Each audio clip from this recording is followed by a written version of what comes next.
बीती 22 अप्रैल को पहलगाम में धर्म पूछकर 26 निर्दोष नागरिकों की हत्या करने वाले आतंकवादियों और उनके आकाओं को घटना के 13 दिन बाद भारत सरकार ने ऑपरेशन सिंदूर के तहत धूल चटा दी है। घटना के 13 दिन बाद भारत सरकार ने पाकिस्तान के लगभग 9 ठिकानों पर मिसाइल से आक्रमण किए, जिसमें सैकड़ों आतंकवादियों के मारे जाने की खबर है, जिसमें चर्चित आईएसआई आतंकवादी मसूद अजहर के परिवार के तकरीबन 14 लोग मारे गए हैं। हम कासगंज में हैं। कासगंज में हमारे साथ कुछ पूर्व सैनिक मौजूद हैं जिन्होंने कारगिल 1971 और ऑपरेशन पराक्रम तथा विजय जैसे कई ऑपरेशंस में भाग लिया है और अपनी वीरता का लोहा मनवाया है। हम इन्हीं से आज बातचीत करने आए हैं, जानेंगे इनसे इनके सफ़र के बारे में और वर्तमान हालात में भारतीय सेना के बारे में। कासगंज के जिला सैनिक एवं कल्याण पुनर्वास केंद्र पर हमें लेफ्टिनेंट सत्यप्रकाश राजपूत जी मिले हैं। हम इन्हीं से जानते हैं। सर, बहुत स्वागत है आपका इंडिया न्यूज़ में। सबसे पहले तो अपने बारे में ही बताइए। जय हिंद, जय भारत। मैं लेफ्टिनेंट सत्यप्रकाश राजपूत, भारतीय नौसेना से सेवानिवृत्त।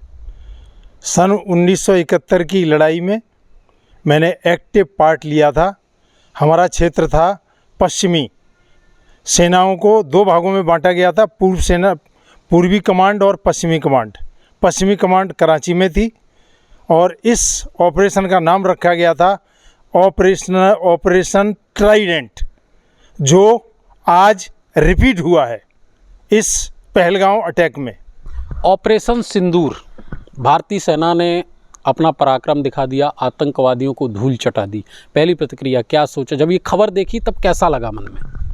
मुझे बहुत गर्व हुआ और खुशी हुई कि हमारी सशस्त्र सेनाएं 1971 की लड़ाई में और आज 2025 में काफ़ी परिवर्तन और काफ़ी विकासशील हो चुकी हैं। उस समय हमारे पास इतने संसाधन नहीं थे कि हमारे देश के पास, हमारे सैनिकों के पास पुराने हथियार थे, लेकिन आज 2025 में जो हमारे पायलट्स ने, इसमें तीनों सेनाएं शामिल हैं, नेवी, आर्मी, एयरफोर्स का ये मिला जुला अटैक था और तीनों तरफ से रात में जो हमला किया गया, रात के 1:05 पर 9 ठिकाने जो आतंकवादियों के उन्होंने ध्वस्त किए हैं। तो ये उस समय भी यही कहानी दोहराई गई थी।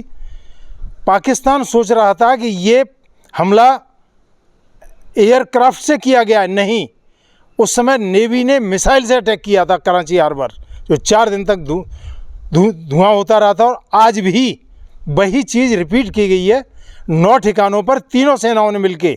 पाकिस्तान अभी तक ये समझ नहीं पाया है कि हमला कहाँ से हुआ, कैसे हुआ।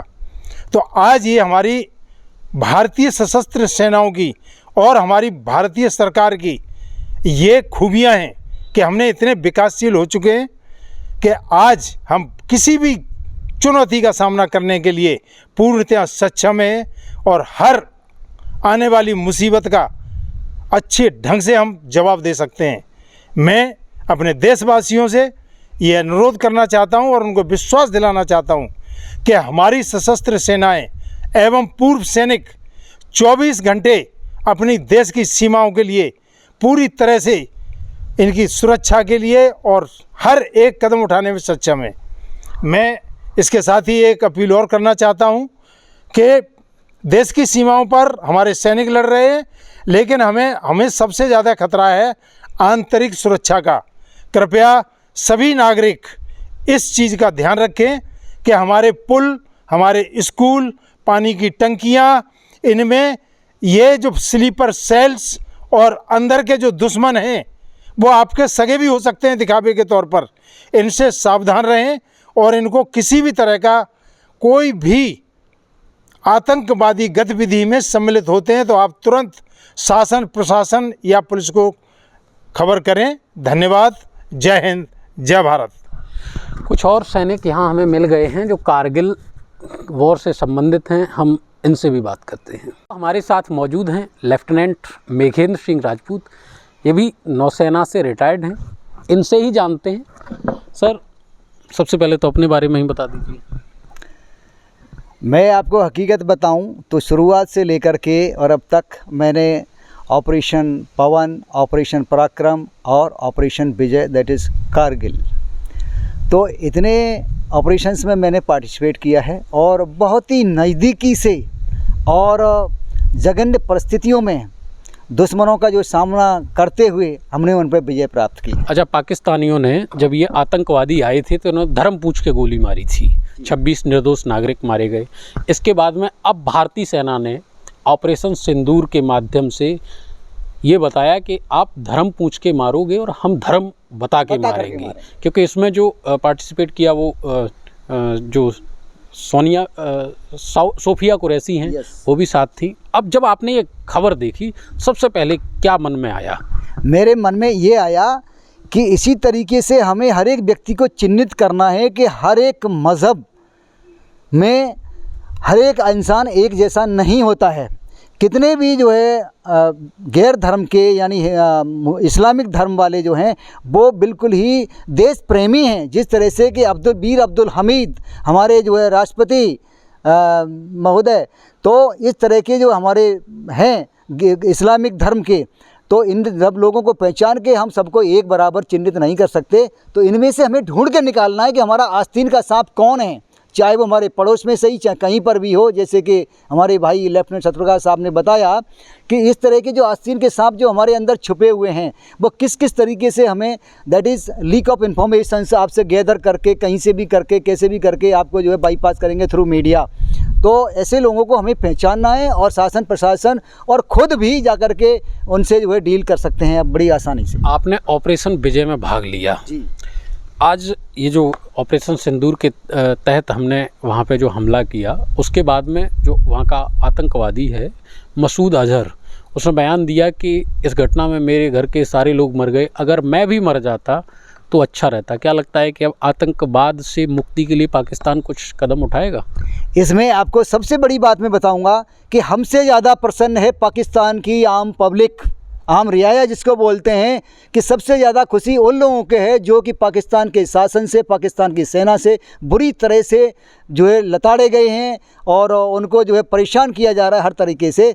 तो हमसे ज़्यादा आज जो मीडिया पे हम जो देख रहे हैं उनकी खबरें, वो अत्यंत हर्षोल्लिस हो रहे हैं वो जाकर के कि भाई ये तो बहुत अच्छा हुआ, भारत ने ऐसा किया है। और वो भारत से और भारत की सरकार से यही उम्मीदें रख रहे हैं कि भारत इस आतंकवाद को नष्ट करे। पूर्व सैनिकों के साथ बातचीत का सिलसिला जारी है। इसी क्रम में हमारे साथ कुछ और भी पूर्व सैनिक मौजूद हैं, इन्हीं से इनका परिचय जानते हैं। सर, सबसे पहले अपना नाम और किस विंग में थे, कहाँ कहाँ प्रतिभाग किया, उसके बारे में बताइए। जय हिंद, जय भारत। मैं रमेश सिंह राजपूत, चीफ पीटी अफसर, भारतीय नौसेना से रिटायर हूँ। मैं ऑपरेशन विजय, पराक्रम एंड कारगिल में पार्टिसिपेट किया था। मैं उस समय विशाखापट्टनम से पोरबंदर INS दर्शक शिप में रहा था। पाकिस्तान से उस समय भी आप भिड़े और अब फिर से पाकिस्तान से भिड़ंत है। कितना रोमांच, कितनी विजय कितनी जल्दी पा पाओगे पाकिस्तान पे विजय? पाकिस्तान पे विजय तो जल्दी से जल्दी हम पा लेंगे। और जब हम उस सेना में थे और अभी जो सेना का इतना डेवलपमेंट हो गया है, कब इसका अनुमान लगाना भी आप हर कोई लगा सकता है। जो हमारा सेना का जो पराक्रम रात में ही देखा है, दुश्मन देश के जहाँ स्ट्राइक करके आए हैं उनको ये पता नहीं कर पाया है वो एयर स्ट्राइक हुई है या नेवी ने स्ट्राइक किया है कि आर्मी वालों ने किया है। तो इससे अनुमान लगाया जा सकता है हम कितनी जल्दी उससे फतह पा लेंगे। लेकिन हमारी यहीं तक कमी पूरी नहीं हुई है। जो आतंकवादियों के आका बैठे हैं उनको बिलों से बाहर निकाल के उनका जब तक ऊपर फतह नहीं कर लेंगे तब तक हमारा ये ऑपरेशन सिंदूर पूरा नहीं होगा। अच्छा, इससे बहुत पहले से जो बलूच प्रांत है, बलूचिस्तान है, सिंध प्रांत है, वहाँ पहले से पाकिस्तान आंतरिक मसलों से जूझ रहा है, जिसमें वो कई बार स्वतंत्र घोषित होने के लिए मांग कर चुके हैं। एक दो बार तो भारत सरकार से भी उन्होंने मांग की है। अब युद्ध की घड़ी है, ऐसे में आप लोग क्या सोचते हैं कि भारतीय सेना को बलूचिस्तान पर आक्रमण करना चाहिए? ना, अभी तो हमारा फोकस पूरे पाकिस्तान पे है। वो तो बहुत बड़े लेवल की बात है। इसके लिए हमारे प्राइम मिनिस्टर बैठे हुए हैं, पूरी दुनिया उनको जानती है, चर्चित है। उसके बारे में तो हम वो बता सकते हैं। और हमारा तो पराक्रम आप देख ही रहे हैं, हम सेना के साथ हैं। हमारा मेन मोटो है, जो हमारे आस्तीन के सांप बन के हमारे समाज में बैठे हुए हैं, उनको खोज निकालना है। सेना तो बॉर्डर पे लड़ रही है और हमेशा लड़ेगी और हमेशा जीतेगी भी, लेकिन हमारे देश के अंदर जो आस्तीन के सांप बने हुए हमारे समाज के अंदर ही खा यहाँ के रहे हैं, बजा पाकिस्तान के रहे हैं, उनसे हमें बहुत ही सतर्क रहने की ज़रूरत है। आपके माध्यम से हम ये कहना चाहते हैं आम पब्लिक के लिए भी, वो हर आदमी को एक शक के नज़रिए से देखें, चाहे वो अपना ही क्यों ना हो। युद्ध की स्थिति में दुश्मन कोई भी चाल चल सकता है। जो हमारे सीनियर लोगों ने जो 1971 में लड़ाई में लड़े थे और भी लड़ गए, इन्होंने अभी बताया है, उसका हम फुल सपोर्ट करते हैं। हमको बहुत ही अलर्ट रहने की ज़रूरत है। आपका क्या नाम है सर? मेरा हवलदार खूब सिंह, ASC से रिटायर हूँ, आर्मी सेना सेवा कोर से। हमने कारगिल का युद्ध, हमारा बेड़ा मैन है MT गाड़ियों को गोला बारूद रातों रात पहुँचाना, अपने देश की जो सैनिक लड़ रहे हैं उनकी मदद करना। और वही कारगिल में हमने राजस्थान में थे तो वही रातों रात किया गया। उस समय के युद्ध और अब 1999 वर्सेस 2025 कितना कुछ बदलाव देख रहे हैं आप? 1999 के और अभी के युद्ध में हमारे पास तकनीक तो तब भी थी, लेकिन अभी और ज़्यादा मजबूत हैं हम। और अब इतने मजबूत हैं, अगर हमारी भारत सरकार हमारे देश को, अगर हमारे सैनिकों को आदेश कर दे तो पाकिस्तान 24 घंटे टिक नहीं सकता है हमारे सामने। हम अभी भी इतने सक्षम हैं। और हमारे पूर्व जो सैनिक हैं, हम अभी भी चाहे अंदर हो चाहे बाहर हो, अगर जहाँ भी भेजते हैं हम अभी भी तैयार हैं युद्ध के लिए। पाक अधिकृत कश्मीर जो हमसे छीन लिया गया, अब क्या लगता है वो सही समय है कि पाक अधिकृत कश्मीर जो POK है उसको वापस ले लेना चाहिए? हाँ जी, अभी इस समय बिल्कुल सही समय है कि हमारी चीज़ थी वो हमें अभी वापस मिलनी चाहिए और लेने का हक है हमें। हमारी सेना को आदेश देना चाहिए ताकि हम अपनी जो चीज़ हमारी गंवा चुके हैं उसको वापस ले लें। कुछ और भी सैनिक हमारे साथ मौजूद हैं, आप कहीं मत जाइए, बातचीत का सिलसिला जारी है। ऑपरेशन सिंदूर के बाद भारतीय जनता में जितनी खुशी की लहर है उससे कहीं ज़्यादा खुश पूर्व सैनिक हैं। पूर्व सैनिकों का आज भी मानना है कि अगर युद्ध की स्थिति बन रही है और ऐसे में भारत सरकार या सेना उनको पुकारती है तो सबसे पहले वही पहुंचेंगे। बहुत ज़्यादा बातचीत और जानकारी के लिए हमारे साथ कमांडर जगवीर सिंह साहब हैं, रिटायर्ड हैं, इन्हीं से जानते हैं। सर बहुत स्वागत है। सबसे पहले तो आप अपने ही बारे में बताइए। धन्यवाद। मैं आपको ये बताना चाहूँगा कि मुझे बड़ा सौभाग्य प्राप्त हुआ कि इस भारतीय सेना में करीबन 4 दशक में सेवा दे सका। बहुत सारे ऑपरेशन हैं, जैसे ऑपरेशन पवन है, ऑपरेशन पराक्रम है, ऑपरेशन विजय है, इसमें सम्मिलित रहा। और भारतीय सेना में पॉलिसी मेकर्स के रूप में काफ़ी लंबा अनुभव भी है। ऑपरेशंस फील्ड में भी किए हैं और पॉलिसी मेकिंग में भी काफ़ी चीज़ें हमने तैयार की हैं। और आज आपको आश्वासन देना चाहता हूं कि आज भारत की जो सेना है, सशस्त्र सेना है, टेक्नोलॉजी वाइज इतनी वर्ल्ड क्लास हैं कि किसी भी तरह की ऑपरेशंस को ऐसे अंजाम दे सकती हैं कि किसी को पता तक नहीं चलेगा कि ऑपरेशंस कैसे होते हैं। अच्छा, आप तो 4 दशक तक रहे हैं, कई ऑपरेशंस का अनुभव है, ऐसे में ऑपरेशन सिंदूर कितना ख़ास है, ज़रा हमारे दर्शकों को समझाइए। ऑपरेशन सिंदूर के बारे में पहले बताना चाहूँ कि आपने देखा होगा 22 अप्रैल को एक जो कायराना हरकत हुई थी उसमें भारतीय संस्कृति पर हमला हुआ था, सिंदूर मिटाया गया था।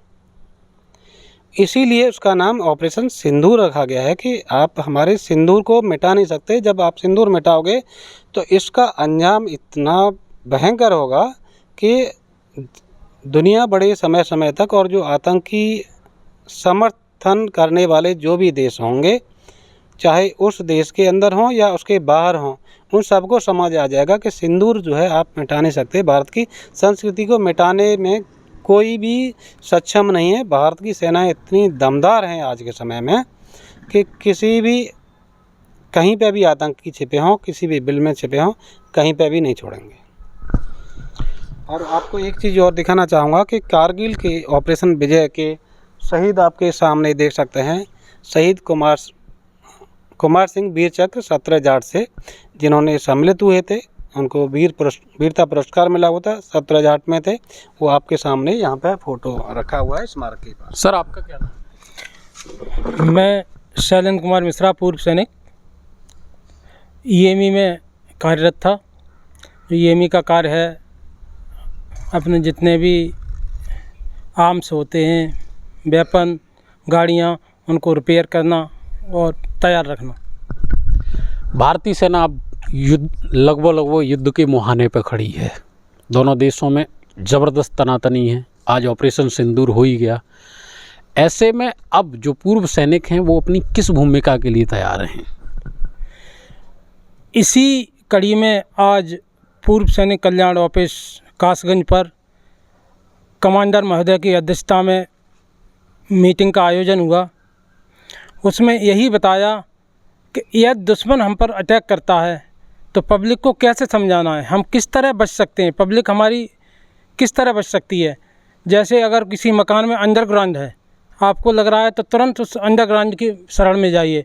किसी पुल के नीचे है, अंडरपुल, अंडरपास, तो वहाँ अगर आसपास हैं कहीं आपको खतरा महसूस हो रहा है तो उसके अंदर जाइए। और हम अपनी जनता को किस तरह जागृत करें, ये हमारे कमांडर महोदय ने, हमारे सीनियर्स हैं जो काफ़ी पराक्रम में भाग लिए हुए हैं, काफ़ी युद्ध में भाग लिए हैं, उन्होंने हमें ये सिखाया। आज यही सिखलाई चली है कि आप जनता को जागृत कीजिए, हम किस हद तक दुश्मन की हरकत का जवाब दे सकते हैं और अपना बचाव कर सकते हैं। आज मॉक ड्रिल हो रही है कई ज़िलों में। ऐसे में अब आप लोग जनता के बीच में जाएंगे तो उनके लिए क्या कुछ तैयारियां हैं, जनता को कैसे जागरूक कर रहे हैं? जनता के लिए हमारे कमांडर महोदय ने जो डायरेक्शन दिए हैं, हम कैंप लगाएंगे जगह जगह पर, जनता को इकट्ठा करेंगे, क्योंकि हमें जो प्रशिक्षण मिला है, भारतीय प्रत्येक सैनिक को प्रशिक्षण मिलता है आने वाली सामने की गोली से हमें कैसे बचना है। दुश्मन को मारने से ज़्यादा महत्वपूर्ण है कि हमें बचना कैसे, हम सेफ रहेंगे तभी तो दुश्मन को मार सकेंगे। तो गोली से कैसे बचना है, अगर कोई ऊपर से गोला का अटैक होता है तो उसका बचाव कैसे करना है, हमें भूमिगत होना है, हमें किसी अंडरपास में जाना है, हमें एकदम लेट के पोजीशन ज़मीन पे आना है जो कि हम सुरक्षित रहें। दी हुई सिखलाई के मुताबिक हम जनता को सिखलाई देंगे और ये हमारा गांव-गांव कैंप लगा के कोशिश करेंगे जितना अधिक हो सके वो जनता के पास पहुंच सके। चर्चा के बीच में हमारे साथ शर्मा जी मौजूद हैं। सर, सबसे पहले तो आप अपने बारे में बताइए, कहाँ तैनात रहे? मैं ब्रजेश कुमार शर्मा और एएससी में हवलदार के पद पर रहा और अभी कारगिल से, जब कारगिल युद्ध हुआ था उस समय हम कालिंपोंग में पोस्टेड थे और कालिंपोंग से मूव होके हम जम्मू कश्मीर में पहुँचे और वहाँ हमने ये ओपी का विजय में पार्टिसिपेट किया था। उस समय सुबह सुबह जब टीवी पे खबर देखी कि भारतीय सेना ने ऑपरेशन सिंदूर को अंजाम दिया, पाकिस्तान में काफ़ी आतंकवादी मारे गए, सबसे पहले कैसा लगा?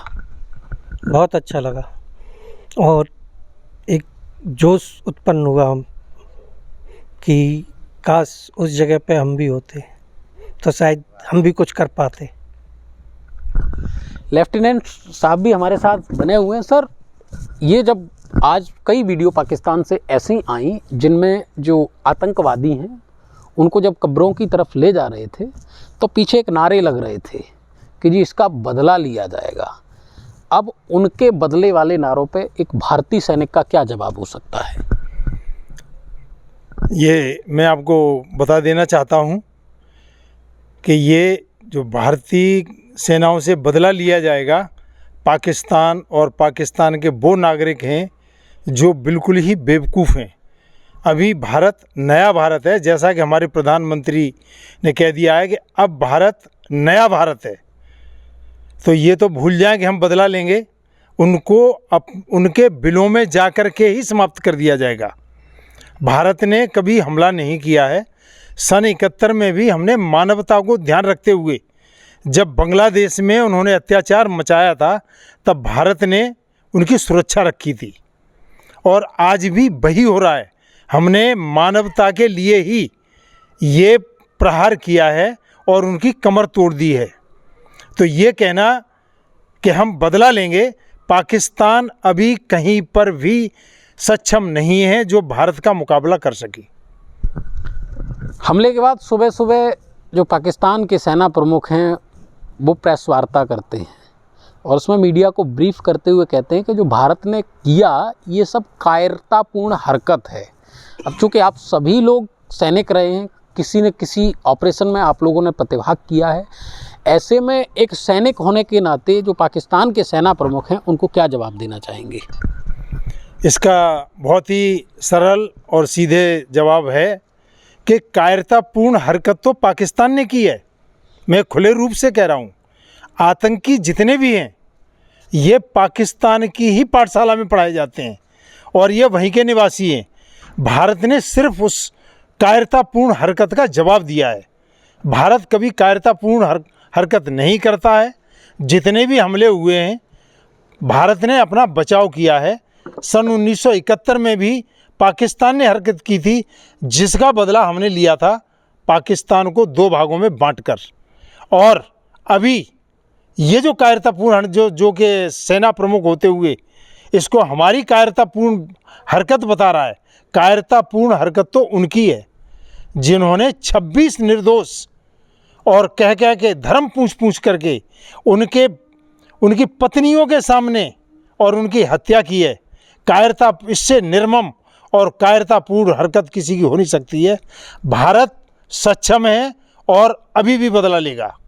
भारत छोड़ेगा नहीं। बतौर सैनिक अब आतंकवाद समाप्ति की तरफ अगर है या पाकिस्तान और भारत के मध्य में जो आतंकवाद की वजह से ये सब हो रहा है, तो आतंकवाद को ख़त्म करने के लिए अब क्या कुछ और अतिरिक्त कदम उठाने चाहिए? हमारी भारत की सशस्त्र सेनाएं बिल्कुल सक्षम है और मैं आपको ये वादा देना चाहता हूँ एज ए पूर्व सैनिक, हमारी सशस्त्र सेनाएं इनके बिलों में से खोद करके निकालेंगे। हमारी सशस्त्र सेनाओं की सबसे बड़ी खूबी ये है कि इन्होंने किसी भी आर्मी बेस के ऊपर हमला नहीं किया है और ना ही करेंगे। पब्लिक को कोई भी नुकसान नहीं पहुंचाया है, लेकिन आतंकवादियों को बिलों में से खोद के निकालेंगे और पाकिस्तान के अंदर जो जितने भी छुपे हुए आका हैं उनको छोड़ा नहीं जाएगा। आप मानवता की बात करते हैं। रात को ऑपरेशन सिंदूर को अंजाम दिया गया। सुबह ही सुबह पाकिस्तान ने जम्मू कश्मीर के कुछ हिस्सों जैसे कठुआ, पूंछ आदि जगह पर गोलीबारी की, जिसमें 10 भारतीय निर्दोष नागरिक मारे गए। इस पर कोई चेतावनी पाकिस्तान को? बिल्कुल यही ऐसी हरकतें हैं जो कि पाकिस्तान को पूरे विश्व में शर्मिंदगी उठानी पड़ रही है कि निर्दोषों के ऊपर वो गोली चलाता है। 26 जो हमारे जो 22 अप्रैल को मारे गए थे वो भी निर्दोष थे। अब ये जो 10 आज मारे गए, जो जैसा कि आप बता रहे हैं, इसका बदला भी एक निर्दोष के साथ में 20 सैनिकों का कम से कम नेस्तनाबूद कर दिया जाएगा। और मैं आपको ये भी बता देना चाहता हूँ कि अब हमारा अगला ठिकाना POK के दूसरी तरफ होगा। हमारी सेनाएं अब वापस नहीं आएंगी। तो ये कासगंज के पूर्व सैनिक हैं जिनका जोश हाई है, सब तैयार हैं। साफ तौर पर कहना है कि अगर पाकिस्तान अपनी हरकतों से बाज नहीं आता है तो इसकी बड़ी कीमत चुकाता आया है और आगे भी चुकाएगा। वीडियो जर्नलिस्ट राहुल यादव के साथ अतुल यादव, इंडिया न्यूज़, कासगंज।